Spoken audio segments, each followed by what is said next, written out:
Hello बच्चों, team अनोखा प्रयास की ओर से मैं रुचि रस्तोगी आपका स्वागत करती हूं। जैसा कि आप सबको पता ही होगा कि हमारी संस्था ने लास्ट वीक बृहस्पतिवार से गणित की 3 दिवसीय कार्यशाला का आयोजन किया था, जिसके उपरांत एक क्विज का आयोजन कराया गया था। उसमें 75% से अधिक अंक प्राप्त करने वाले बच्चों को संस्था द्वारा ऑनलाइन सर्टिफिकेट प्रदान किया गया है। बच्चों, गूगल फॉर्म के लिए हमारे पास अत्यधिक प्रविष्टियां आई थीं और उनमें से अधिकतर बच्चों के उत्तर सही थे। टेस्ट में प्रतिभाग करने वाले लगभग 75% बच्चों के आंसर हमें सही प्राप्त हुए हैं। उनके सर्टिफिकेट उनकी ईमेल आईडी पर प्रेषित कर दिए गए हैं। आज हम टेस्ट में सम्मिलित प्रश्नों से संबंधित वीडियो लेकर आए हैं। हम आपको गूगल फॉर्म में पूछे गए सभी प्रश्नों के उत्तर बताएंगे। तो चलिए शुरू करते हैं इस वीडियो को। बच्चों, पहला प्रश्न है, निम्नलिखित में प्राकृतिक संख्या होगी। तो हमने आपको बताया था कि प्राकृतिक संख्याएं वे होती हैं जो 1 से स्टार्ट होती हैं और अनंत तक रहती हैं, जबकि पूर्ण संख्याओं में 0 भी ऐड हो जाता है, 0 ऐड हो जाता है और वो 0 से स्टार्ट होती हैं। तो प्राकृतिक संख्या इसमें 0 नहीं है, 1.4 नहीं है, क्योंकि ये दशमलव वाली आ गई है। दशमलव वाली संख्याएं प्राकृतिक संख्याएं नहीं होती। तो इसका आंसर है 50। 50 जो है वो प्राकृतिक संख्या है। नेक्स्ट क्वेश्चन है, सेकंड क्वेश्चन, अंक 2, 0 और 5 से बनने वाली 3 अंकों की सबसे छोटी संख्या बताइए। तो सबसे छोटी संख्या, क्योंकि 0 है इसमें, तो 0, 2, 5 हम नहीं बना सकते, क्योंकि 0 अगर पहले लगा होता है तो उसका कोई भी मान नहीं होता है। तो जो 2, 5 है मतलब 25 है, तो यह 2 अंकों की संख्या होगी, इसलिए 25 जो है वो सबसे छोटी संख्या नहीं है। इसका आंसर है 205, क्योंकि सबसे छोटी संख्या जो 3 अंकों की इससे बनेगी वो बनेगी 205। बच्चों, नेक्स्ट क्वेश्चन है, 1 अंक की सबसे बड़ी संख्या क्या है। तो 1 अंक की, आपको ये तो बहुत ही कॉमन सा क्वेश्चन था कि 1 अंक की जो संख्या है वो है 9। 10 में 2 अंक आ गए हैं, तो इसलिए ये आंसर नहीं होगा। तो आंसर इज 9। अगला क्वेश्चन है, 13 की पूर्ववर्ती प्राकृतिक संख्या है। 13 की पूर्ववर्ती मतलब पहले की संख्या क्या है। तो 13 से पहले आता है 12। तो इसका आंसर है, पूर्ववर्ती संख्या 13 की है 12। बच्चों, फिफ्थ क्वेश्चन है, 6 की अनुवर्ती प्राकृतिक संख्या है। अनुवर्ती मतलब आने वाली संख्या क्या होगी। 6 की नेक्स्ट संख्या मतलब अनुवर्ती संख्या जो है वो है केवल 7। सिक्स्थ क्वेश्चन है, गुणन का तत्समक अवयव क्या है। तत्समक अवयव का मतलब है कि हमें गुणा या प्लस करके वही संख्या प्राप्त होनी चाहिए। तो जो तत्समक अवयव होते हैं वो गुणा के भी होते हैं और योग के भी होते हैं। तो हमसे यहाँ जो पूछा गया है वो गुणन का पूछा गया है।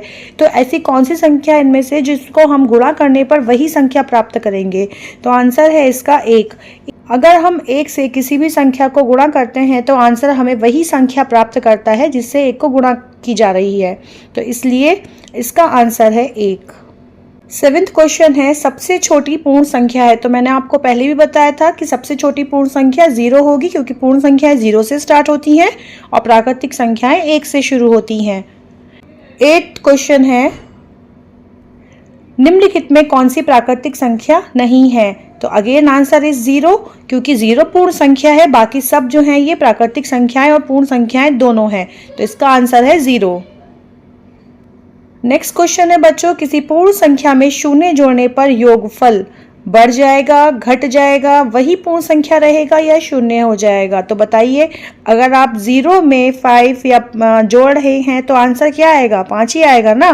तो इसका मतलब अगर हम 0 में कोई संख्या जोड़ते हैं तो योगफल वही संख्या रहता है। तो आंसर इज वही पूर्ण संख्या रहेगा। 10वां क्वेश्चन है बच्चों, निम्नलिखित में सही विकल्प छांटिए। पहला है, सभी पूर्णांक पूर्ण संख्याएं हैं, सभी पूर्णांक प्राकृतिक संख्याएं हैं, सभी पूर्ण संख्याएं प्राकृतिक संख्याएं हैं, सभी पूर्ण संख्याएं पूर्णांक होते हैं। तो इसमें कौन सा आंसर होगा।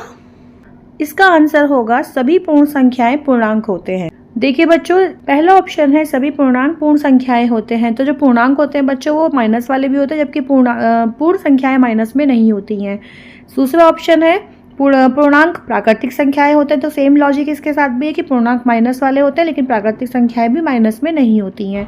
अगला थर्ड है, सभी पूर्ण संख्याएं प्राकृतिक संख्याएं हैं। तो ये भी सही नहीं है, क्योंकि पूर्ण संख्याएं 0 होती है जो कि प्राकृतिक संख्या नहीं है। तो फोर्थ ऑप्शन है, पूर्ण संख्याएं पूर्णांक होते हैं। तो पूर्ण संख्या 0 से लेके अनंत तक है, तो वो सभी पूर्णांक है प्लस वाले, धनात्मक वाले। तो आंसर इज 4th, पूर्ण संख्याएं पूर्णांक होते हैं। नेक्स्ट क्वेश्चन है बच्चों, -2 और +2 के बीच पूर्णांकों की संख्या बताइए। तो अगर हम संख्या रेखा देखते हैं तो -2 के बाद आएगा -1, -1 के बाद 0, 0 के बाद 1 और 1 मतलब +1, हम कह सकते हैं +1 और फिर +2। तो ये संख्या रेखा पर आएगा। तो अब बताइए आपकी इसमें कौन सा, कितने पूर्णांक आए -2 और +2 के बीच में? 3 पूर्णांक। कितने आए? 3, -1, 0 और +1। तो आंसर इज 3। अगला क्वेश्चन है, लेह का तापमान 0 डिग्री सेल्सियस से 8 डिग्री सेल्सियस कम है, अतः लेह का तापमान पूर्णांक में है। तो लेह का तापमान 8 डिग्री सेल्सियस कम है 0 से, तो इसका मतलब -8 है, और तो पूर्णांक में हम इसको कैसे लिखेंगे? -8 डिग्री सेल्सियस। तो आंसर है -8 डिग्री सेल्सियस। 13वां क्वेश्चन है बच्चों, मार्च माह में चावल की कीमत 65 रुपये प्रति किलोग्राम से अप्रैल माह में 70 रुपये प्रति किलोग्राम हो गई। चावल की कीमत के अंतर का पूर्णांक होगा। तो पहले थी 65, बाद में हो गई 70, तो कितना बढ़ी? 5 बढ़ी। बढ़ी या घटी? तो ऑब्वियसली बढ़ी, तो बढ़ी के लिए हम लगा देंगे +5। तो ये हो गया इसका पूर्णांक +5 रुपये। तो +5 कौन सा है? पहला ऑप्शन। ठीक है।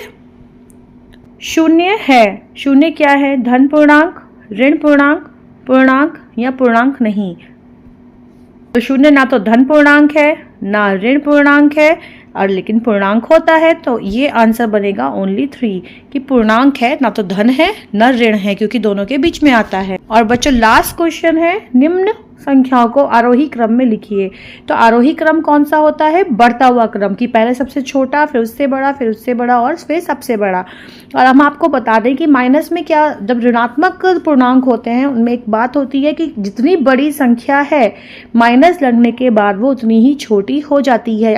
सपोज कीजिए हमने 2 संख्याएं ली है, एक तो 1000 और एक ली है 1। अब इनमें जो हमने चिन्ह लगाया है वो है प्लस, मतलब ये, तो इसमें संख्या बड़ी है 1000 और छोटी है 1।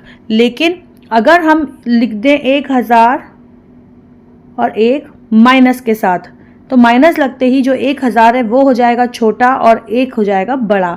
तो मतलब जितनी बड़ी संख्या उतनी वो छोटी हो जाती है जब उसके आगे लग जाता है माइनस। तो इसमें आप देखिए सबसे बड़ी संख्या माइनस में कौन सी है? तो माइनस में सबसे बड़ी संख्या है माइनस के 7। तो सबसे पहले आएगी माइनस के 7, क्योंकि सबसे बड़ी है, माइनस लगती है सबसे छोटी हो गई है। ठीक है। इसके बाद है माइनस का 2, तो फिर आ जाएगी माइनस का 2। उसके बाद माइनस के खत्म हो गए, तो माइनस के बाद आता है 0। संख्या रेखा पर को ध्यान करके आप करेंगे इस सवाल को। 0 के बाद उसके बाद छोटी संख्या कौन सी आएगी प्लस की? 3, और उसके बाद आएगी 5। तो इस तरह से संख्या बैठेगी, वो बैठेगी ये -7, -2, 0, 3 और 5। तो आंसर है इसका क्या? पहला वाला, कि -7, -2, 0 और 3, 5। ठीक है। तो ये थे सारे सवालों के हल जो प्रश्न आपसे पूछे गए थे गूगल फॉर्म में। उम्मीद करती हूँ आपको वीडियो समझ में आई होगी और सारे क्वेश्चन के आंसर भी आपको पता लग गए होंगे। और अगर अभी भी आपको कोई डाउट है तो आप हमें कमेंट करके बता सकते हैं, हम उसका आंसर करने का पूरा कोशिश करेंगे। तो और हमारे चैनल पर आप बने रहिए, आपको नई नई वीडियोस भी मिलती रहेंगी और नए नए प्रैक्टिकल्स जो कराए जाते हैं विद्यालयों में उसकी भी आपको जानकारी मिलती रहेगी। और नेक्स्ट हम अपना वर्कशॉप या कोई भी कंपटीशन जब आपको लेकर आएंगे तो उसकी जानकारी आपको हम चैनल के थ्रू भी प्रोवाइड कराएंगे। आप हमारे चैनल पर बने रहिए। So keep watching the videos. Thank you. Bye bye.